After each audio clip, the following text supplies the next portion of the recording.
नमस्कार दोस्तों समाजवादी पार्टी से बगावत करने वाले विधायकों ने यह सोचा था कि भारतीय जनता पार्टी उनको अपनी गोद में बिठाएगी। उनको ऐसा लगता था कि भारतीय जनता पार्टी तो टिकट लेकर उनके दरवाजे पर खड़ी रहेगी। लेकिन ये लोग शायद इस बात को भूल गए कि भारतीय जनता पार्टी में उसके सपोर्ट में जाकर भी, राज्यसभा चुनाव में क्रॉस वोटिंग करके भी ये भारतीय जनता पार्टी की नजरों में नहीं आ पाए, ना तो वो जगह बना पाए।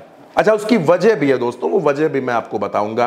तमाम विधायक थे, राकेश प्रताप सिंह, मनोज पांडे, ये वो विधायक थे, अभय सिंह थे, जिन्होंने समाजवादी पार्टी से बगावत की। राकेश चतुर्वेदी से लेकर तमाम नेताओं ने बगावत की, पूजा पाल तक। आज मैं बात करूंगा रायबरेली की ऊंचाहार सीट की। आप समझ गए होंगे कि मैं पंडित मनोज पांडे की बात करूंगा।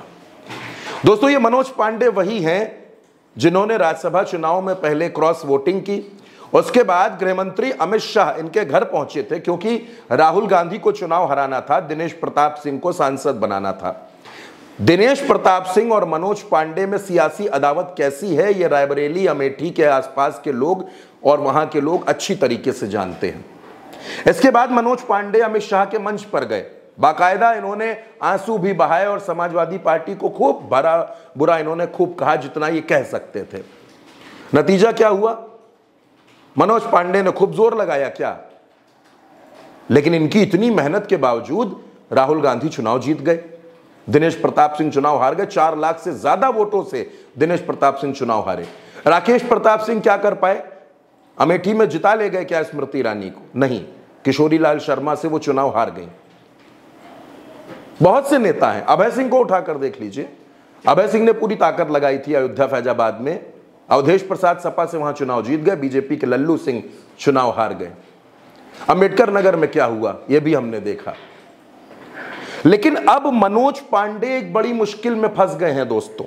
वो ऊंचाहार के विधायक हैं, ऊंचाहार में वो समाजवादी पार्टी के टिकट पर 3 बार से जीतते चले आ रहे हैं। भारतीय जनता पार्टी की आंखों में वो चुभते हैं, वहां जो स्थानीय नेता हैं बीजेपी की, उनकी नजरों में वो किरकिरी की तरह लगते हैं। और अब वही मनोज पांडे भारतीय जनता पार्टी में सुरक्षा पाके पूरे भौकाल से ऊंचाहार का दौरा करते हैं, लेकिन टिकट को लेकर अभी कोई श्योरिटी है नहीं, क्योंकि स्थानीय नेता बड़ा विरोध कर रहे हैं। अच्छा, जब मनोज पांडे को यह समझ में आ गया कि भैया ऊंचाहार में इस बार दाल गलेगी नहीं, जनता का मूड कुछ दूसरा है, क्योंकि मार्जिन बहुत ज्यादा रहा नहीं है पिछले चुनावों में, तो ऐसा ना हो कि मामला गड़बड़ा जाए, तो उन्होंने दूसरी विधानसभा पर निगाह टिकानी शुरू कर दी। वो देखने लगे सरेनी की तरफ।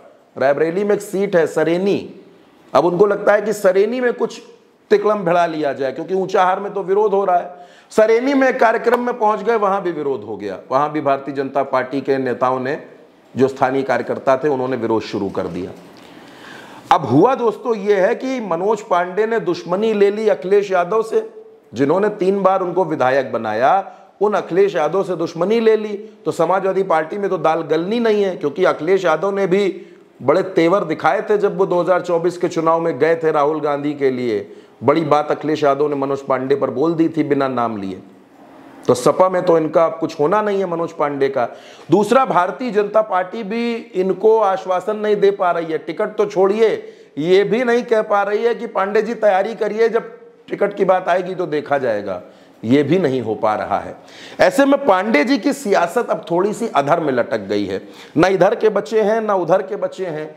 तो अब क्या करेंगे? बसपा में हाथ पैर मारेंगे कि मनोज पांडे 3 बार के विधायक हैं, और मनोज पांडे का समाजवादी पार्टी में दोस्तों एक कद हुआ करता था। मनोज पांडे उस बात को भी भूल गए, क्योंकि मनोज पांडे को सिर्फ और सिर्फ उस समय सत्ता की मलाई नजर आ रही थी।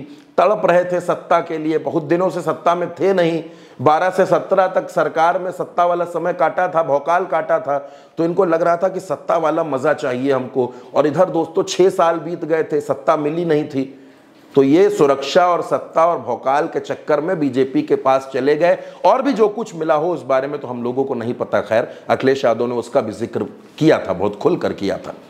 लेकिन अब जो राजनीतिक वजूद था वो खतरे में पड़ गया है। मनोज पांडे का जो राजनीतिक वजूद था वो फंसा हुआ है, ना इधर से बात बन पा रही है ना उधर से बात बन पा रही है। तो ऐसे में भारतीय जनता पार्टी में इनका भविष्य क्या होगा, भारतीय जनता पार्टी इनको टिकट देगी या नहीं देगी, अब ये देखने वाली बात होगी। लेकिन फिलहाल दोस्तों, बागी मनोज पांडे बड़ी मुश्किल में फंसे हुए हैं। इस खबर में मेरे साथ इतना ही। आप भारत एक सोच के साथ जुड़े रहिए, सब्सक्राइब कीजिएगा। नमस्कार।